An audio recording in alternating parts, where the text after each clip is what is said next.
Welcome back to the Speaking and Communicating podcast. I am your host, Roberta Ndlela. If you are looking to improve your communication skills, both professionally and personally, this is the podcast you should be tuning into. Communication and soft skills are crucial for your career growth and leadership development. And by the end of this episode, please log on to Apple and Spotify and leave us a rating and a review. Now let's get communicating with our special guest today, Mr. Darrell Williams, joining us from Maryland. He's an inspirational speaker, a leadership and relationship coach who has served federally for 30 years. He has been inducted into the White House Communications Agency Hall of Fame, and there's so much more that he'll be teaching us today about what makes leadership successful and how to overcome the challenges thereof. And before I go any further, please welcome him to the show. Hi, Darrell. Hello, thank you so much for having me, Roberta. My absolute pleasure. Welcome to the show. Please introduce yourself to our listeners. Sure. So again, I am Darrell Williams. I love communicating. When I saw your podcast, I was like, those are the type I love to do because I know that a lot of people want to be better communicators, whether it's professionally or personally. So for me, with all the things that I've learned in the military and throughout the government and in my own um, organization or company, it's not enough just to have accomplished some things. To me, I find it is better to give back and pay it forward. So that's why I love doing podcasts like this because I get to share some tips, answer any questions that may help someone. And if I can help just one person, Roberta, I'm okay with that. Just one person that can listen to this podcast and walk away and feel like I have some tools that can make me a better speaker. Well, we appreciate your very service oriented perspective. And I love that you say, because that's our theme as well. We say communication skills help you personally and professionally. So during this conversation, we would love to hear how that very theme was applicable in your experiences in the military. So, when you finished high school, was that the first thing you wanted to do with your life? You just decided, I want to go and serve. They did. And actually, back then, long time ago, the Army had what they call the delayed entry program, where you could sign up as early as the end of your junior year, going into your senior year of high school. So for me, I knew my senior year that I was going to the Army, right? I just knew that, the family I grew up in, we did not have a lot of resources at all. It was four of us. And I was like, man, if I can just get out and just do something and send money back to my family, it would be helpful. So that's kind of what made me want to join the military. And then once I got in the military and I was surrounded by these drill sergeants, I'm like, oh my gosh, they're terrifying. But at the same time, Roberta, it was just something about the way they carried themselves. It wasn't just, you had to look past the screaming in your face and making you do push-ups. It's like, why are these individuals so good at what they do? Who selected them to do this, Mhm. right? Once you start peeling back the layers, I realize I'm not saying that I want to be a drill sergeant, but I want to be as good as they are within my professional military career. Hmm. I like the critical thinking part of that because, like you said, I mean, that's all the movies show us. I've had guests who've had leadership positions in the military, and I always say to them, one of the guests, when he retired, he now went to the corporate world, and they said, you were in the military, the military doesn't have leadership, something as scary as that. That's the perception that we have. But despite you being in the face of those drill surgeons, you were able to see past that, like you said, peel off the layers. Absolutely, because again, after a while, you have to start learning your environment, looking at what makes that environment the way it is. And then, like I always share with people, what can you take away from that environment? So for me, it was, yes, I have to do what they tell me and learn the skills to pass basic training.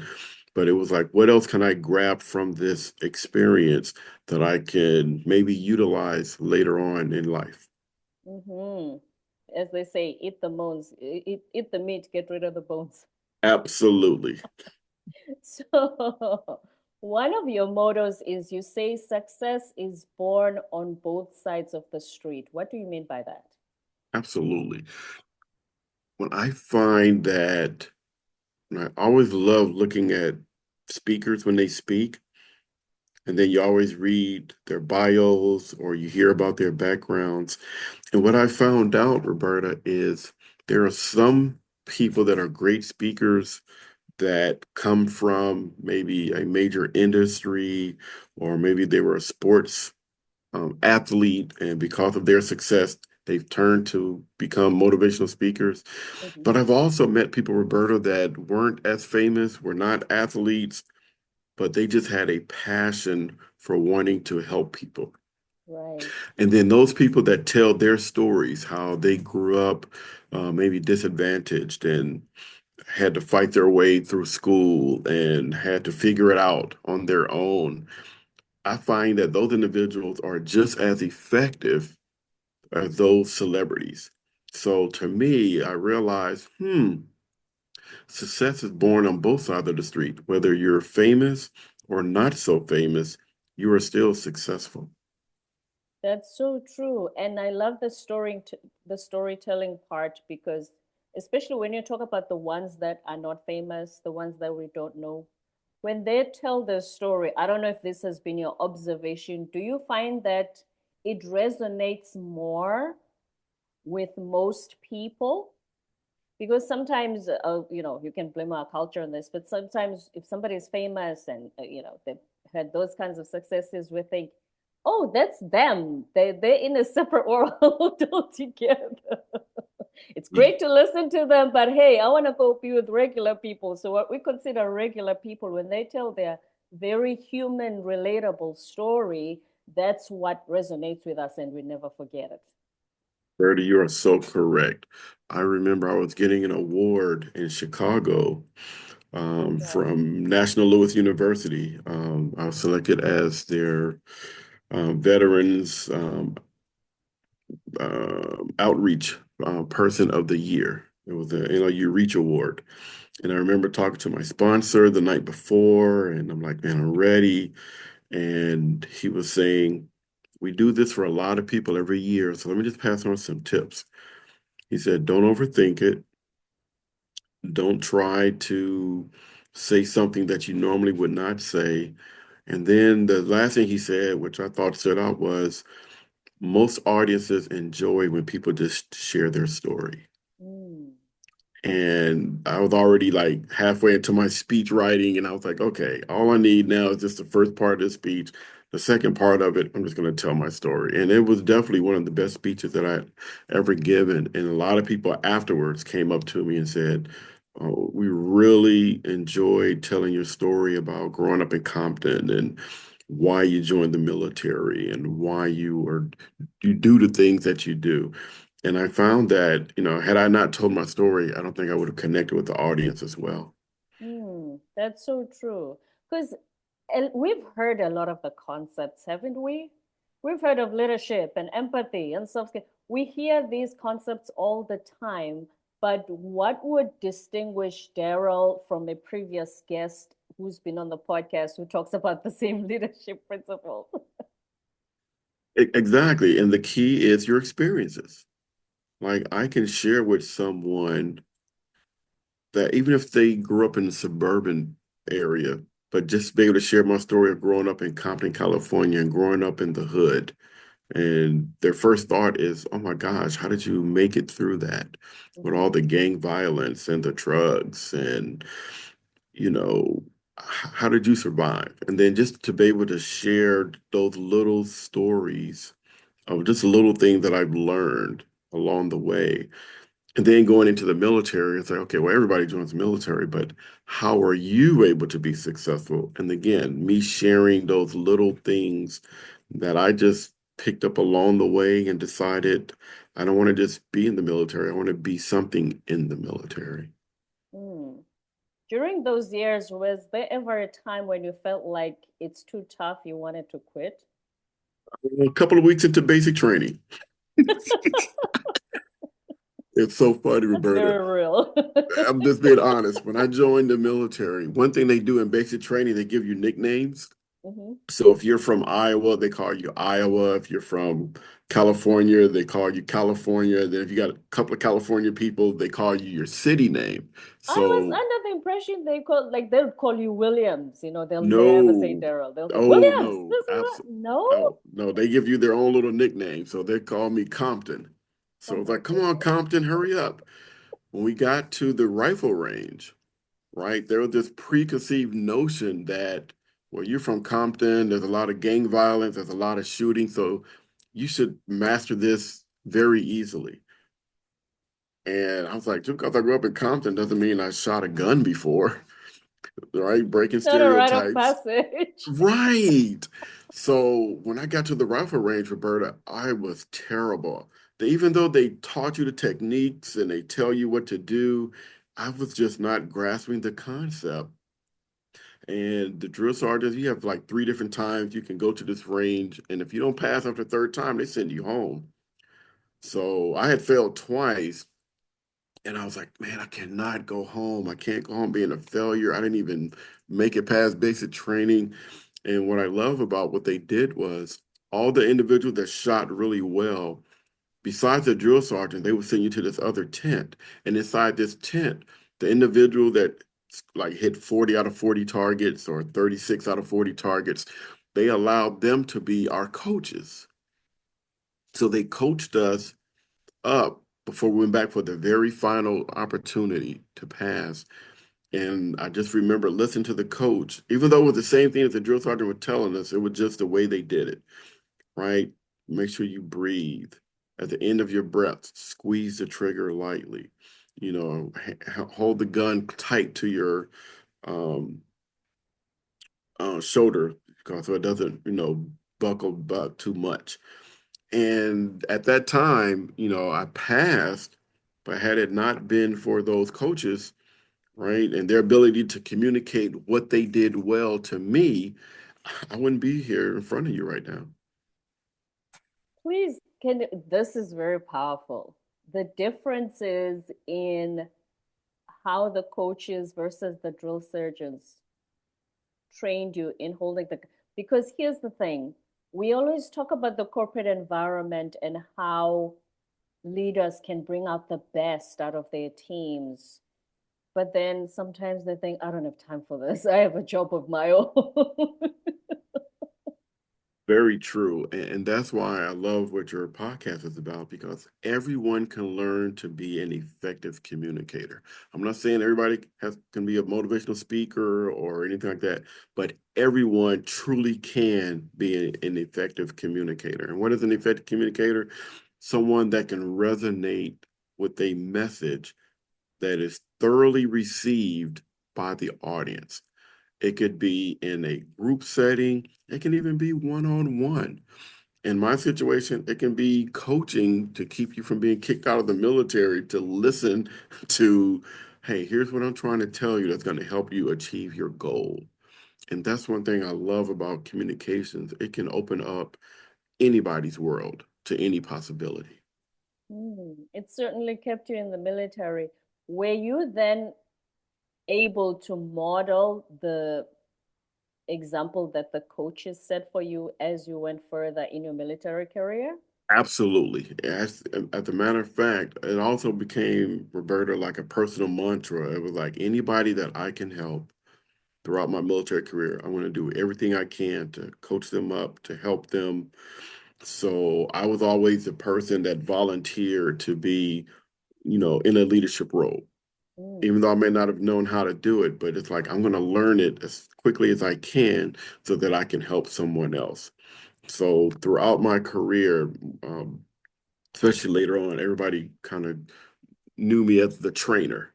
Like whatever mission we went on, whatever extra time we had, I was the trainer. Like I want to be able to bring up people, especially the younger military members, and allow them to give a class, right, on this piece of equipment or on this particular process. And someone would say, well, why don't you let the leader of that group give the class? I was like, no, no, no. The leader of that group already knows how to communicate effectively. That's why he's a leader. But what if we put more time into the person that's on their first trip or their second trip and they're not used to speaking in front of anyone?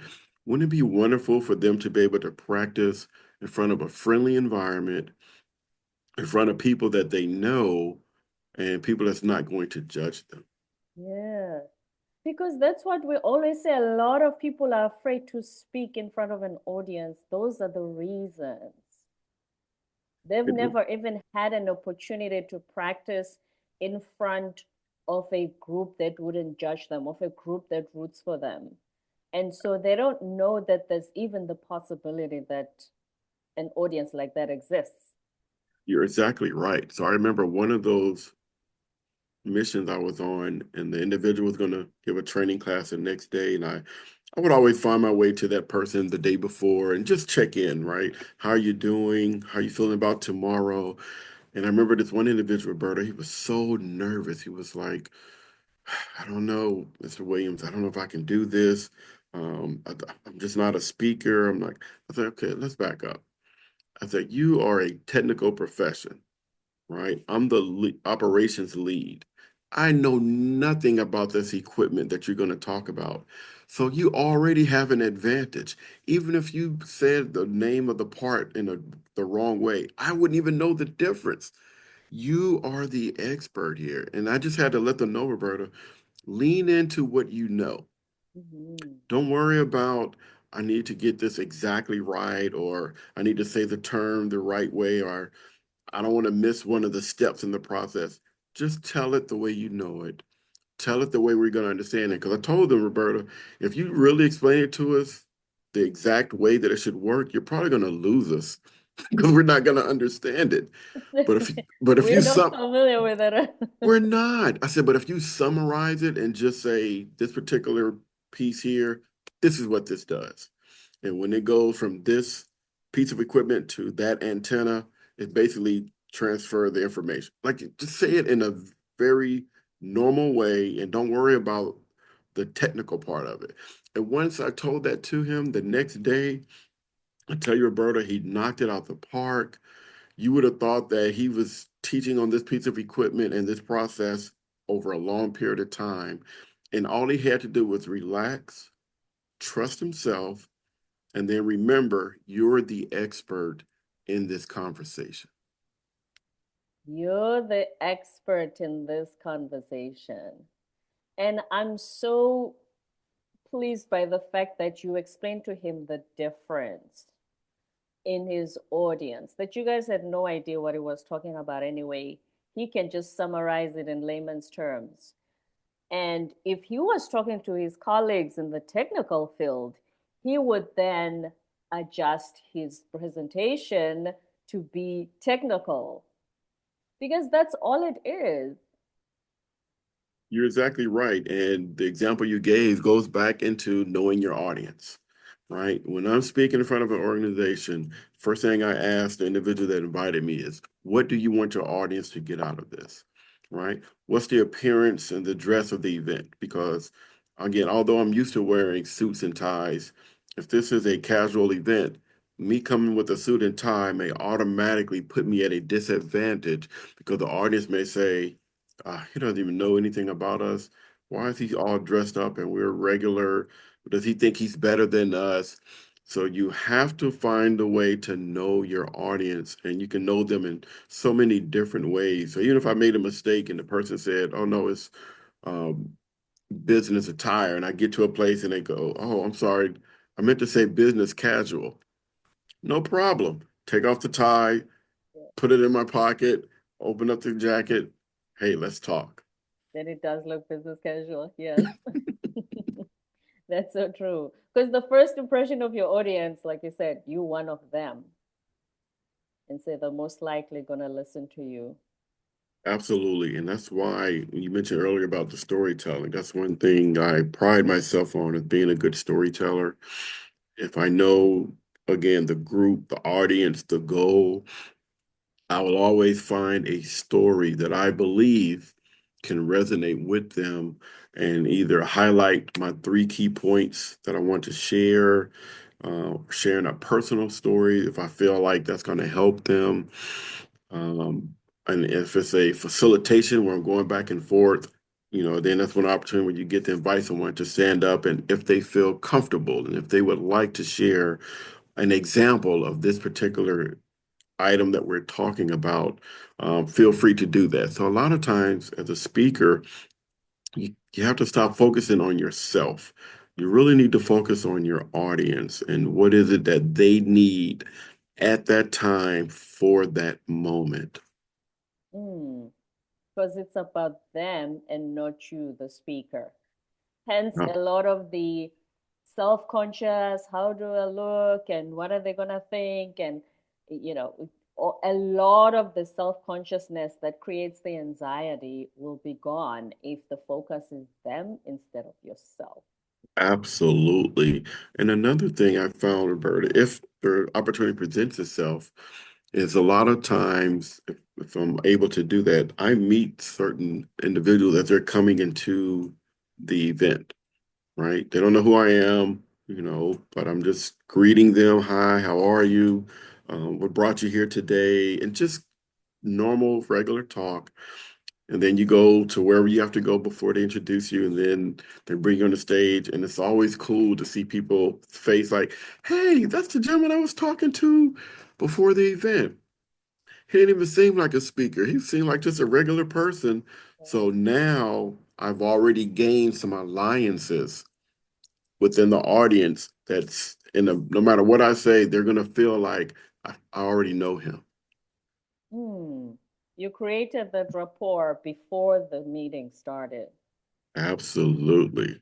You talked about volunteering earlier, especially if you're facilitating and so if you need someone to come and do an activity, if you involve the audience, if you have people like that already who are your friends, now that they see that you're a speaker, you're most likely to have volunteers if there's an activity that you want the audience to participate in. Absolutely, because what I find is in almost anything, like you said, whether it's public speaking or people volunteering, most people are like, I'm not doing that. I'm not putting myself out there. I'm not going to embarrass myself. So a lot of times as a speaker, you have to make people, one, feel comfortable.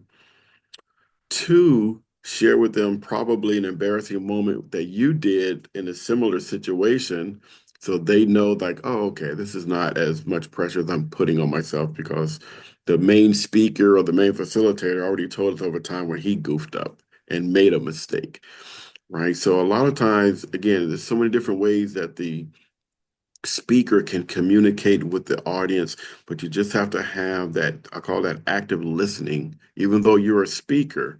But what is the audience telling you? What are they showing you as far as their body language, maybe their facial expressions? I remember, Roberta, one of the best advice I got from a speaker was when they were in the room, if they could identify with a person maybe in the front or the first couple of rows, not the person that's fully engaged, but the person that's like, why am I here and how long is this going to take? Because if I can connect with that person and as I'm speaking, I'm looking at the room, but I'm always going back to that person to see if they're changing their facial expressions, maybe they're relaxing, that can really be a good barometer of how well you're connecting. Mm. So the ones that we say that phrase, they're already in the bag, are not as much the focus as the one who doesn't seem to be fully engaged. Because isn't that also something that you could use to sort of tweak a little bit what you prepared? Absolutely. Because if I make a statement that I think is one of my best statements, and that individual that I'm targeting kind of still sitting there like this, it's like, okay, so that didn't go over well. Maybe let me give an example to that. So then I come back and follow up, like in reference to what I just said, has anyone ever found themselves in a situation where this happened? And then this was the result of what happened. And then all of a sudden you had to find yourself trying to redo it. And then almost instantaneously, that person who's not interested, it's almost like you force them to take a pause from their initial reaction to go, oh, yeah, I do remember when that happened. Mm. And then you go back and you play on, so how did you feel after that? Right? What was that exhilarating moment that you learned when you got through that particular situation? How did that situation get you to where you are right now? Asking questions while you're speaking a lot of times allows the audience to be drawn in and say, I know what he's talking about because he asked a question about who remembers their first mentor. Almost everybody can resonate with, oh yeah, I remember Miss So and so or Mr. So and so or Coach so. So a lot of times asking those questions can allow the audience again to really get more involved in what you're trying to say. Mm. And it almost feels like a one-on-one conversation when you ask those types of questions. Absolutely. And that's to me one of the best things that a speaker can do is when that individual in the audience feels like you're the only one that they're talking to, they feel like you made that speech just for them. Your examples were directly there to help them grow to whatever they're trying to get through. It's a wonderful, wonderful connection. Yeah, absolutely. Now let's talk about young people. We always say we're trying to grow the next generation of leaders. What are some of the things that you feel they can do right now to start preparing themselves to become leaders? And it's not even about position, whether they're vying for a leadership position one day, but just to build those character traits. Great question, Roberta. I believe that one of the things that we can do, and this is, please, if there's anybody older listen to this podcast, please do not say back in my day. As soon as we say that, Roberta, the young people are like, another one. He's just like my father. He's just like my grandfather. And we automatically get tuned out. So do not say back in my day, right? Another better way to say it is, hey, what do they do in your time now when it comes to this topic? Oh, that's easy. We do this, or we say it this, or we say that. So with me, one of the things I try to do with young people is find out, again, get on their level, right? What is it that's popular? What is it that a lot of people are into? And every young person is into something, right? So it's almost like finding that connection, just like an audience. Find the connection with that young person. If they say something to the effect of, well, I'm really into, and it may be a different game out there now, but I'm into Minecraft. Like, oh, okay, tell me about Minecraft. What makes that game so different from other games? And then you're allowing them to tell you why it's so good. And if you notice, when you ask them about a game that they're excited about, the natural excitement comes out of their explanation. Mm. And then when they tell me that, and I go, okay, so guess what? The next time you have to give a speech at school, pretend that you're describing Minecraft and try to and show that same type of excitement of why should I be excited about the game Minecraft? And a lot of times, if we allow the kids to figure it out instead of trying to tell them, say this, say that, it just turns out much, much better. Yeah, because this generation, I don't know, I don't want to use the phrase back in my day, but I find that this generation is so much smarter. I don't know if it's the exposure to technology much, but they're just so much smarter than when we were growing up. And so if you show them the tools or you guide them in how to figure it out themselves, that tends to stick a lot more than, like you said, just telling them what to do. If you tell them what to do and you're in a position of authority, they will do it just for the sake of the checklist and say, "Oh yeah, I'm done, Mr. Williams. There you go, bye." Instead of if you make them excited about it and they figure it out, they are really invested and they are more likely to do a better job. You're absolutely right. And I think that's the key as leaders and great speakers. It's not for us to go and To me, let me find another 10 places where I can go speak. To me, it's more impactful if I can find 10 more people that I can help them become better speakers. Mm, yes, so that you groom the next generation of leaders. What are the last words of wisdom you'd like to share with our audiences today? But one of the biggest things I want to share with the audience, especially those that have to find themselves speaking more, is know that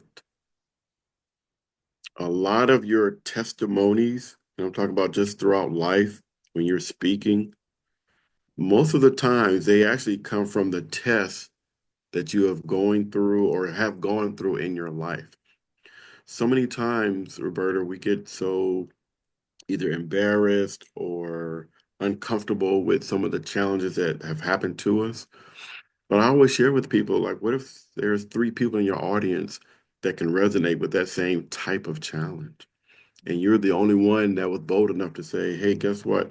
I didn't do very well when I was in school. I was distracted, right? I didn't listen to my parents. I tried to do it my own way, but eventually I got on track. I found out that what they were trying to tell me was good for me. And here's how I turned my life around. I find that your test can really be a valuable part of your testimony. And it's hard to have any testimonies without a test. So I always tell people the challenges that you go through in life, try not to look at them always as a mistake that I made or something that's going to keep me from achieving my goal. Maybe flip it in your mind and say, hey, what if that test was meant to help me get back on track or to warn me about something that I need to change in my life? And once you start looking at your challenges not as failures, but as opportunities, you may find yourself getting closer to your goal than you thought. That is so powerful. And isn't it giving people a sort of a blueprint when you present your test or your story like that? Because somebody in the audience might be sitting thinking, I'm having this challenge. I don't know what to do, everything. I feel stuck. A lot of people say, I feel stuck. But it's almost like you're giving them a blueprint, you're giving them a step by step process to get to the other side when you share that from your experiences. Well, if you're exactly right, it's allowing them to feel like I'm not the only one. I'm not crazy for feeling this way. Like, oh my gosh, I'm so glad it's not just me. And then also, when you give them that blueprint, it's also important to let them know that this is what worked for me. Mhm. However, you may come up with an even better blueprint, and that's okay too.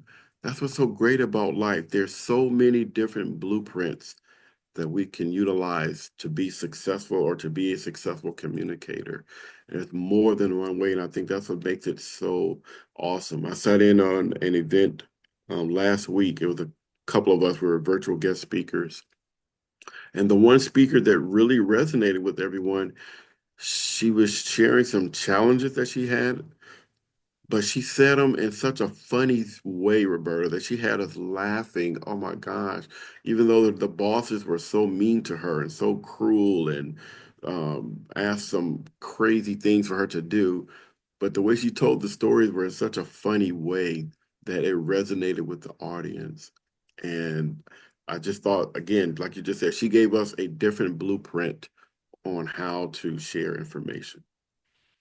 I always applaud people who are able to do that when life throws all kinds of challenges at them and they find the humor in the experience and they can, because I think even physically they change versus if you just think, oh, why am I being punished, and you have all this hurt. And I'm not knocking everybody who does feel hurt when things happen, but I really applaud people who can find humor, because I think a lot of comedians too, comedians too, they, a lot of the experiences were tests and they turn them into humor. And that's why when they tell their stories, we laugh our lungs out.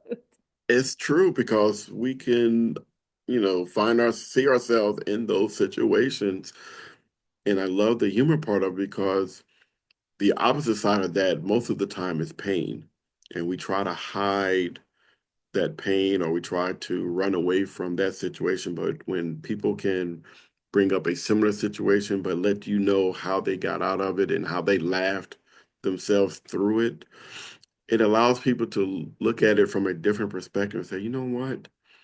I don't have to run from that anymore. It's okay to talk about it. It's okay to know that everybody has a different path to success, and how you communicate that is how you communicate it.